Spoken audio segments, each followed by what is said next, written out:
నేను ఇక్కడి నుంచే మాట్లాడతా, పర్వాలేదా? నా బతుకంతా ఇలాగే అయిపోయింది. 40 సంవత్సరాల క్రితం ఇలాగే వెనక నుంచి తోశారు, ఇప్పుడు ఇక్కడికి వచ్చి పడ్డాను. ఇప్పుడు ఏంటి ఒక్కొక్కళ్ళు ఎంతసేపు మాట్లాడుతున్నారో అనుకున్నా. నేను ఎంతసేపు మాట్లాడతానో నాకు తెలియదు. ఎందుకంటే నా వెనకున్నది, నా ముందున్నది, నా పక్కనున్నది, నా చుట్టూ ఉన్నది మా చిరంజీవి గారు. కాబట్టి ముందు గుర్తుపెట్టుకొని చెప్పాల్సిన కొన్ని మర్చిపోయినా పర్వాలేదు, కానీ గుర్తుపెట్టుకొని చెప్పాల్సిన విషయాలు కొన్ని ఉన్నాయి. ఈ సినిమాకి ప్రొడ్యూసర్ మిస్టర్ రాహుల్ యాదవ్. ఈయన వచ్చి నాకు స్టోరీ చెప్పినప్పుడు నేనేమన్నాను, వాళ్ళు ఏమన్నారని అందరూ చెప్పారు. అర్థం కాకుండా మా డైరెక్టర్ గారు కూడా చెప్పారు, ఏ మాటగా మాటే. కానీ మేమందరం కలిసి కూర్చుని చేసేటప్పుడు ఒక ప్యాషన్ ఉన్న ప్రొడ్యూసర్. జనరల్గా ఊరికే ఏదో డబ్బు ఇచ్చేసి సినిమా చేసేయండి అనటం కాకుండా, సినిమా ఇలా తీస్తే బాగుంటుంది, ఇలా ఉంటే రాత్రి 7:30 వరకు, ఇవాళ మార్నింగ్ 7:30 వరకు కూర్చుని పనిచేసినటువంటి అతి తక్కువ మంది కుర్ర ప్రొడ్యూసర్స్లో నేను చూసింది రాహుల్ యాదవ్ని. I feel proud. అటువంటి అంటే కొంచెం చదువుకుని దాన్ని ఆకళింపు చేసుకుని మంచి సినిమాలు తీయాలనేటువంటి ఆలోచనలో ఉన్న ప్రొడ్యూసర్స్లో రాహుల్ యాదవ్ ఒకడు. ఆ తర్వాత డైరెక్టర్ నిఖిల్ తను ముందు అసలు ఫస్ట్ ఒక 3 days నన్ను, ఇంకా ఇదిగో ఇప్పుడు మన రఘుబాబు లాంటి వాళ్ళను, లేకపోతే ఒక రాజీవ్ కనకాల లాంటి వాళ్ళను చూసినప్పుడు ఒక చిన్న అంటే నేను వీళ్ళని డైరెక్ట్ చేస్తున్నాను అనే దాని నుంచి ఒక 3 days కొంచెం తప్పుకోవడానికి కష్టపడింది. ఎందుకంటే వెరీ వెరీ గుడ్ బాయ్, దానితో పాటు వెరీ ఇంటెలిజెంట్ బాయ్. లేకపోతే ఇంత కథ ఈ రకంగా రాయగలిగినటువంటి కెపాసిటీ సామాన్యంగా ఉండొచ్చు. ఇది తాత మనవడు గురించి చెప్పేది. ఒక మాటలో చెప్పాలంటే, with the permission of the producer, ఒక మాటలో చెప్పాలంటే ఒక బేవర్స్ తాత, ఒక ఎడమెంట్ గ్రాండ్ సన్, వీళ్ళిద్దరూ వాళ్ళ జీవితాల్ని ఒక చోట నిలబెట్టుకుని, ఒక చోట కలుసుకుని, ఇద్దరు very good grand father and very good grand son అనే స్థితికి అందంగా తీసుకొచ్చినటువంటి స్టోరీ ఇది. తర్వాత ఇది వ్యాలంటైన్స్ డే రోజున రిలీజ్ చేస్తున్నాం అన్నారు. వ్యాలంటైన్స్ డే అంటే ప్రేమికుల దినోత్సవం. ప్రేమికులు అనగానే మనం వెంటనే టీనేజ్లో అమ్మాయిలు అబ్బాయిలు ప్రేమించుకోవటాలు అనేది అది కామన్ పాయింటే. ఒక తాత మనవడు ప్రేమించుకోవటంలో కూడా ప్రేమ ఉంది, ఒక తండ్రి కొడుకు ప్రేమించుకోవటంలో కూడా ప్రేమ ఉంది. ఇలాగా ఒక స్నేహితుడు మధ్య కూడా ప్రేమ ఉంటుంది. అది ప్రేమ ఈజ్ యూనివర్సల్. అది రేపు తాత మనవడిద్దరి మధ్య ఉన్నటువంటి ప్రేమ గురించి చెప్పే రోజున February 14th ఈ సినిమా రిలీజ్ అవుతుంది. సినిమా చాలా అద్భుతంగా ఉంది. నా మాట వినడం చూడండి, అమ్మతోడు మీరు నమ్మండి సార్, నా మాట వినడని బతిమిలాడటం కాదు. సిన్సియర్గా సినిమా బాగుంది అని అబద్ధం చెప్పకుండా చెప్పేటువంటి స్థితి నాకు నా సినిమా చూసిన తర్వాత కలిగింది. అందువల్ల మీ ముందు చెప్తున్నాను. ఆ తర్వాత ఈ సినిమాలో నాకు గురువు, దైవం, ఆద్యుడు, నీ పేరు చెప్తాను అనుకున్నావు కదా నువ్వు? చిచ్చి, నీ పేరు ఎందుకు చెప్తాను నేను? వెన్నెల కిషోర్. అతను ఇందాక ఊరికే కావాలండి కామెడీగా అన్నాను కానండి, మనిషి చాలా అంటే ఎక్కువసేపు ఆయన కామెడీ చాలా బాగా చేస్తాడు, ఈ సినిమాలో అద్భుతంగా చేశాడని చెప్పడం కంటే, ఈ కథ ముందు రాహుల్ యాదవ్ గారు ఆయనకు వినిపించారు, హీరోగా ఉండండి మీరు చేయండి అని. సెల్ఫ్ క్రిటిసిజం అంటారు, ఆత్మవిమర్శ. ఆ కథ నేను విన్న తర్వాత అతను, నేను లాభం లేదండి ఈ సినిమాలో నేను ఆ క్యారెక్టర్ చేయలేను హీరోగా. అది హీరోగా చేయగలిగింది తాతా మనవడుగా, తండ్రి కొడుకులుగా ఉన్నటువంటి వాళ్ళు తాతా మనవడుగా చేస్తే చాలా బాగుంటుందని ఆయన మిత్రుడు గౌతమ్ గారి పేరు ప్రపోజ్ చేసి తీసుకొచ్చినటువంటి వ్యక్తి మిస్టర్ వెన్నెల కిషోర్. సో ఇంత మంచి మనసుల యొక్క కలయిక చేత ఏర్పడినటువంటి ఒక అద్భుతమైన సినిమా ఇది అని నేను చెప్తున్నాను. ఇటువంటిది ఈ సినిమా లాంటివి. తర్వాత ఈ సినిమాకి డిఓపి చాలా అద్భుతమైనటువంటి పద్ధతిలో బహుశా ఇందాక మీరు చూసినప్పుడే మీకు అనిపించి ఉంటుంది. డిఓపి గారు కానివ్వండి, ముఖ్యంగా music director Sandilya, I love him. ఈ శాండిలియాను డైరెక్టర్ గారు ఇద్దరు కలిసి బాగా అరేంజ్ చేసుకున్నట్టున్నారు కదా, అంటే పేరెత్తగానే అరుస్తున్నారు అలాగా. రైట్. శాండిలియా ఎవరో నాకు పరిచయం చేస్తూ, సుమ అనుకుంటా, సుమ నాకు పరిచయం చేస్తూ ఒకసారి అదే మొన్న ఏదో ఇంటర్వ్యూలో శాండిలియా గారు ఎవరి దగ్గరండి కీబోర్డ్ ప్లేయర్గా కీరవాణి గారి దగ్గర వయలినిస్ట్గా చేశారండి, చాలా గొప్పగా. ఇంతకుముందు మనం మామూలుగా చెప్పుకునేటప్పుడు కీరవాణి గారి దగ్గర పనిచేశారండి అంటారు కదా, ఈ సినిమా తర్వాత శాండిలియా గారి దగ్గర పనిచేసేవాళ్ళండి వీళ్ళని చెప్పుకుని చూస్తున్నాను నేను. ఇందులో అతను ఉన్నాడు కాబట్టి చాలా గొప్పగా చేశాడని చెప్పే మాట కానే కాదు, సిన్సియర్గా చెప్తున్నాను.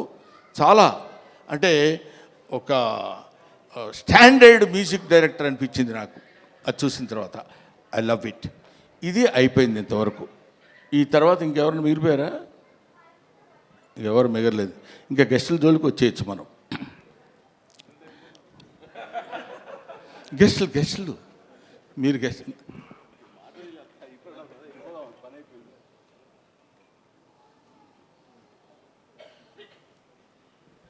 అది ఇప్పుడు అనిల్ రావిపూడి మా అబ్బాయి చెప్పాడు ఇందాక, ఈవీవి సత్యనారాయణ గారు ప్లస్ జంజాల గారు ప్లస్ ఎస్వి కృష్ణారెడ్డి గారు ప్లస్ రేలంగి నరసింహారావు గారు వీళ్ళందరినీ ఒక మిక్సీలో వేసి గిర్రుని తిప్పితే అనిల్ రావిపూడి.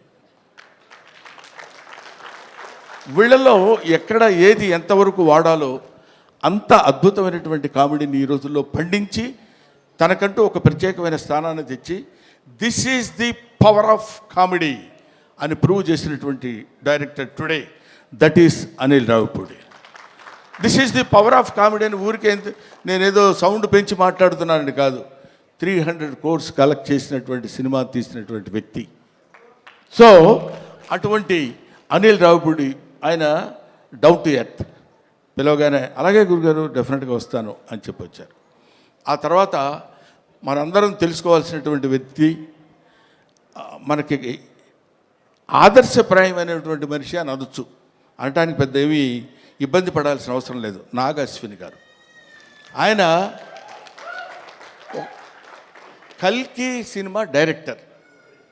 మామూలుగా ఒక సినిమా డైరెక్షన్ చేస్తేనే అసలు డోర్ దగ్గరే కారు ఒకటి తీస్తాడు, అది తీసి ఫ్యామిలీ అనుకుంటూ వచ్చే రోజుల్లో ఒక సినిమాలో కామెడీ క్యారెక్టర్ ఏదో చేస్తే అద్భుతంగా పండిపోతే నా అంత టోళ్ళు లేడనుకునే రోజుల్లో ఆయనకు ఒక కారు ఉంటుంది. అది ఎవరి కోసమో వాళ్ళందరినీ మెప్పించడం కోసం పెట్టే కారు కాదు, తన పద్ధతి, తన విధానం, తను very very very what is human being అనేది ఎలా ఉండాలో మనం నేర్చుకునేటువంటి అతి తక్కువ మంది ఈ రోజుల్లో భూమి మీద సంచరిస్తున్నటువంటి రోజుల్లో నాగాశ్విన్ ఒకడు. I love him, I respect him, I admire him, everybody should admire him.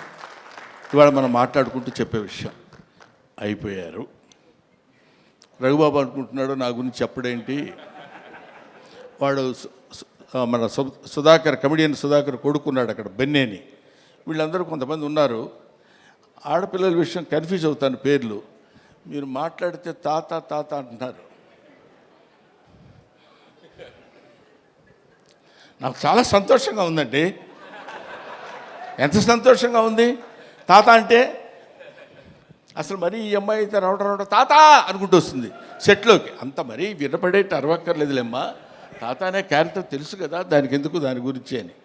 సరే, ఆడపిల్లలు వాళ్ళ మేరకు అందరి చేత అద్భుతంగా నటింపజేయించినటువంటి దర్శకుడికి, వాళ్ళకి అవకాశాన్ని కల్పించినటువంటి ప్రొడ్యూసర్ గారికి, అందరికీ నా హృదయపూర్వకమైన నమస్కారాలు తెలియజేసుకుంటూ, ఎవరినైనా మర్చిపోయి ఉంటే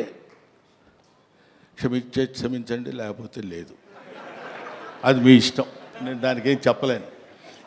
పోతే one and only that is megastar Chiranjeevi.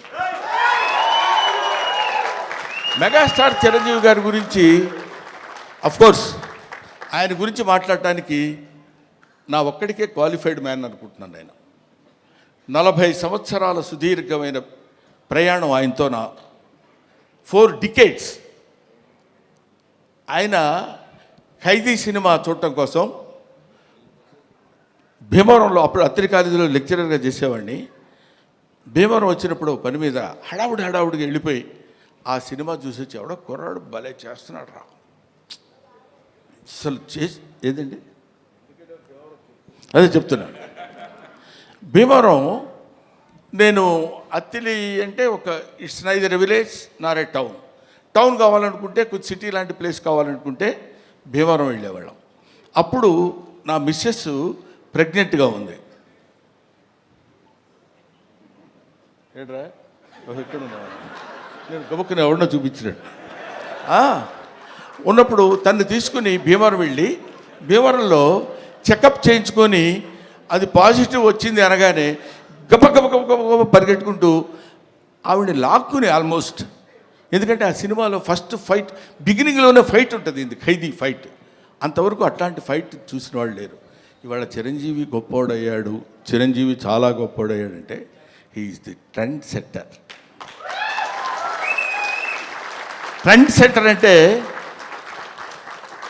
మనం to be frank with you, fights అంటే ఒక రకంగా చూసినటువంటి వాళ్ళం, ఇదేంటి ఇలా కూడా ఫైట్స్ చేయొచ్చా, ఇలా కూడా చేస్తారా అనేటువంటి ఒక దిగ్భ్రాంతిని కలిగించినటువంటి ఆనాడు ఒక ఫైటర్, ఒక ఫైట్ మాస్టర్స్కి ఈయనకి ఏం చెప్పాలి అనేటువంటి ఆలోచనలో పెట్టినటువంటి వ్యక్తి చిరంజీవి గారు. ఆ రోజు ఖైదీ నుంచి ఈ రోజు వరకు ఆయనతో ఎన్నో ఎన్నో ఎన్నో ఎన్నో సినిమాలు చేశాను. అది పక్కన పెడితే ఆ తర్వాత కొంతమంది ఇప్పుడు నేను కొన్ని ఫంక్షన్స్కి ఆయనతో పాటు అప్పట్లో ఘరానా మొగుడులో అది గుంటూరులో జరిగింది, 100 days ఫంక్షన్ గుంటూరులో జరిగితే మొత్తం అంటే కనుచూపు మేరకు ఇప్పుడు ఇట్లా కూర్చున్నప్పుడు ఇది ప్యాంటు ఇది షర్టు ఇట్లాగా కనపడేది కదా, అలా కనపడలే. ఇక్కడి నుంచి చూస్తే అన్ని తలకాయలు అలా అలా అలా కదులుతున్నట్టున్నాయి, 1 ఎకరం 2 ఎకరాలు. అది Chiranjeevi charisma on the stage. అది నేను చూశాను కాబట్టి నేను ఒక్కడే ఆ విషయం చెప్పగలను. అది ఆయన కారులో లక్కీగా ఏంటంటే అప్పుడు బ్రహ్మానందం చిరంజీవి గారికి చిన్న అల్సేషన్ డాగ్లా ఉండేవాడు. అంటే ఆయన రక్షిస్తాడని కాదు, ఆయన కారు ఎక్కితే గబుకన్ డాగ్ కూడా ఎక్కి కూర్చుంటుంది. అది Brahmanandam place on those days. అక్కడి నుంచి ఆయన ఎక్కిన బస్సులో బెజవాడలో స్టే చేసి గుంటూరు వరకు వస్తున్నప్పుడు బెజవాడ నుంచి గుంటూరు వరకు జనం బస్సు పక్కన ట్రైన్స్లో దాన్ని ఏమంటారు మోటార్ సైకిళ్ళ మీద వాటి మీద వీటి మీద వెనక ఏమైనా అయిపోతామేమో అన్న భయం కూడా కలిగే రోజుల్లో అది ఆయన చరిష్మా. కాలు కదిపితే 2 రాష్ట్రాలు, ఇవాళ 2 రాష్ట్రాలు, ఒకప్పుడు ఆంధ్రప్రదేశ్ గిల్ల గిల్ల గిల్ల గిల్ల కొట్టుకునేది. చిరంజీవి డాన్స్ అంటే ఇది కదా చిరంజీవి డాన్స్ అని అనుకునేవాళ్ళు. డాన్స్ సాంగ్ చెయ్యటం అంటే that credit goes to Chiranjeevi only, one and only. ఆ తర్వాత ఫైట్స్, తర్వాత కొన్నాళ్ళు మాకు భయం వేసింది మా బొచ్చల్లో రాయేస్తాడేమో అని. అంత బాగా కామెడీ చేస్తాడు ఆయన. అది చూడండి, అది ఏమీ ఎరగనట్టు అట్లా ఫేస్ పెట్టి ఇలా అన్నట్టు ఎంత మేమందరం సరదాగా కామెడీ సార్ ఏ కిషోర్ నువ్వు కూడా చేసినట్టున్నావు కదా ఏం సార్ అన్నట్టు ఉంటుంది. కానీ మన భయాలు మనకు ఉంటాయి. అది అనేక రకాలైనటువంటి, ఇప్పుడు ఎవరు నేర్పారమ్మ ఈ కొమ్మకు పూలిమ్మని రెమ్మకు అన్నట్టు ఎవడు నేర్పాడు ఈయనకి? హార్స్ రైడింగ్ ఎవరు నేర్పాడు? ఇవాళ నేర్చుకుంటానికి వాళ్ళ ఫాదర్ హార్స్ రైడింగ్ నేర్చుకోరా అని చెప్పి అక్కడికి పంపించరా, తనే నేర్చుకున్నాడు. కొదమ సింహంలో అలా పట్టుకుని కౌబాయ్ లాగా క్యాప్ పెట్టేసి వెళ్ళిపోతున్నాడంటే దట్ ఈజ్ చిరంజీవి. అసలు బంగారు కోడి పెట్ట అన్నప్పుడు ఇదిగో ఇది 25 years బ్యాక్ చరిత్రని ఇప్పటి వరకు మీరు గుర్తుపెట్టుకుని ఉన్నారు. That is Chiranjeevi. ఊరికి నేను చిరంజీవిని పొగట్టడం కోసం నేను ఇవాళ రమ్మలేదు. ఆయన వాళ్ళు యాక్సెప్ట్ చేసి ఇక్కడికి వచ్చి ఏది చేసినా అదొక అద్భుతం, ఏది చేసినా అదొక ఆశ్చర్యం. కొన్ని ఆశ్చర్యాలు మనం చేయలేం, అవి కుదురుతాయి అంతే. Wonders cannot be made, they happen. అటువంటి ఆశ్చర్యకరమైనటువంటి జీవితాల్లో జన్మల్లో ఒక జన్మ చిరంజీవి గారిది. ఇంకా చాలా చాలా చెప్తూ, అందుకనే ఆయన్ని ఊరికనే చాలా గొప్పవాడండి చాలా గొప్పవాడని కాకుండా కారణ జన్ముడు అనటానికి రీజన్ అది. ఇటువంటి కారణాల వల్ల పుట్టినటువంటి వ్యక్తి. ఇందాక నుంచి ఇప్పుడు ఆ అమ్మాయి మాట్లాడుతున్నప్పుడు చిరంజీవి గారు మిమ్మల్ని చూస్తూ అని కళ్ళ నీళ్ళు పెట్టేసుకుని ఆ యాంగ్జైటీ, ఎక్సైట్మెంట్ నేను చూశాను చాలా చోట్ల. ఆయన పక్కనే ఉంటుండేవాడు కదా, వెళ్ళినప్పుడు ఏమన్నా వచ్చేసి గడగడ పడుకుని ఇలాంటివి ఎన్ని ఎన్ని ఎన్ని ఎన్ని చూశాడు. ఆయన చూడని చరిత్ర, ఆయన చెప్పని చరిత్ర, ఆయనకి తెలియని చరిత్ర. That is Chiranjeevi. ఈరోజు చిరంజీవి గారు ఇంకొక విషయం చెప్పేసి బోరు కొడుతున్నారా అనిపించుకోవడం కోసం చెప్పా. ఇంకో విషయం ఏంటంటే, నేను కింగ్ ఇండియన్ సినిమా కాదు, కింగ్ ఆఫ్ వరల్డ్ ఫిలిం ఇవాళ కాదు. నేనేదో ఊరికనే మీరు ఇండియా అన్నారు కాబట్టి నేను వరల్డ్ అందామని కాదు. ఇలాంటి మూమెంట్స్ కొన్ని లక్షల మూమెంట్స్ చేశాడు. ఊరికే చిరంజీవి గారి గురించి ఇంకా ఎంతో గంటలు గంటలు గంటలు గంటలు చెప్పినా సరిపోదు. ఒక్క విషయం చెప్తున్నా, మొన్న ఈ మధ్య వచ్చినటువంటి Guinness book of world record గురించి. ఒక సాంగ్లో కొన్ని మూమెంట్స్ ఉండాలి. అలాంటి మూమెంట్స్ ఇప్పుడు మీరు ఒకసారి చిన్నపిల్లలే ఉంటే గుర్తుంటుందో లేదో తెలియదు కానండి, రగులుతుంది మొగలి పొద, ఆ పాటలో బా ఏంటిది బాడీయా లేకపోతే ఏదన్నా ఒక రబ్బర్ ఇదే అనేటువంటి స్థితిలో ఆ సాంగులో ఉన్న మూమెంట్స్ మాత్రమే మనం చూసి కౌంట్ చేసుకోగలిగాం. ఒక్కొక్క మూమెంట్ ఓకే చేయడానికి ఆ కొరియోగ్రాఫర్ ఎన్ని టేక్స్ చేస్తుంటాడో ఆలోచించండి. హీరోయిన్ తప్పు చేసినా చేయాలి, ఆయన తప్పు చేసినా చేయాలి, పొరపాటు జరిగితే చేయాలి. అలాంటిది ఒక్కొక్క పాటలో కొన్ని 500 సార్లు 1000 సార్లు రిహార్సల్ చేసి ఉంటాడు ఆయన.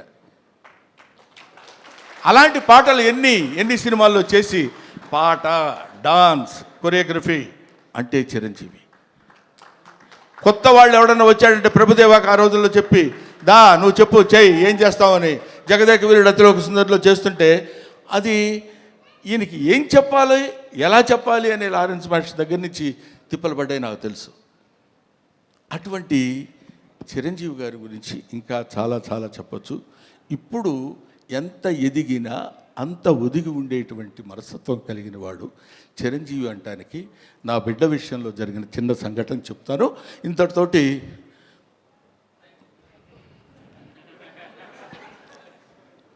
నేను ఈ సినిమాకి చీఫ్ గెస్ట్గా ఆయన్ని పిలుద్దాం అనుకుంటే సరే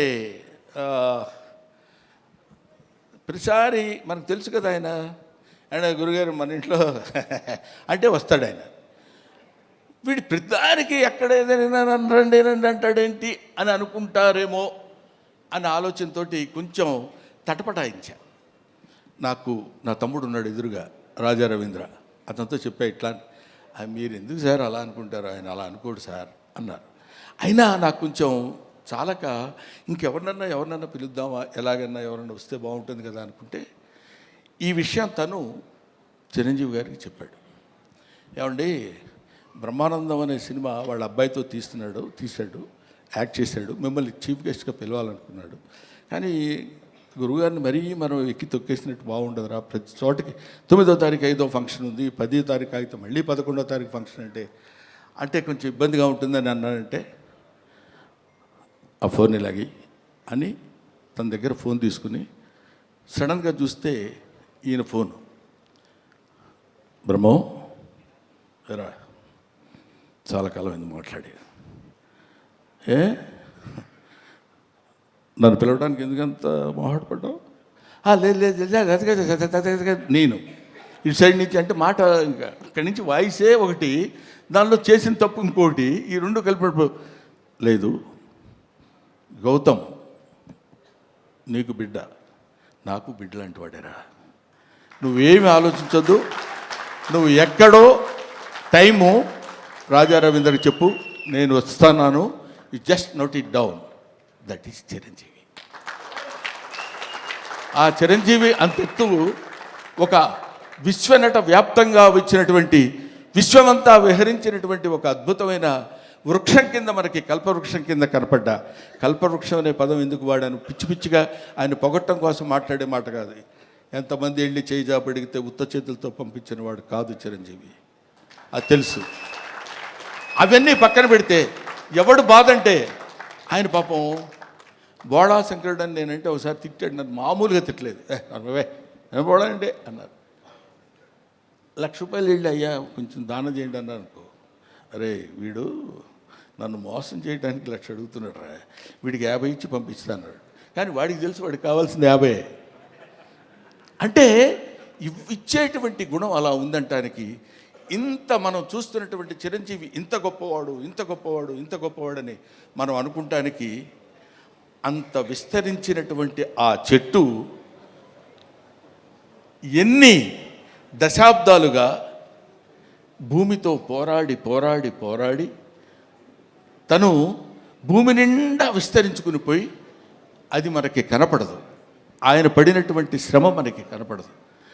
ఆయన భూమిలో విస్తరించడానికి తన వేళని ఎలా అయితే లోపలికి పంపించుకున్నాడో మనకు తెలియదు. పైకి కనిపించినటువంటి ఒక అద్భుతమైన వృక్షం మాత్రమే కనిపిస్తుంది.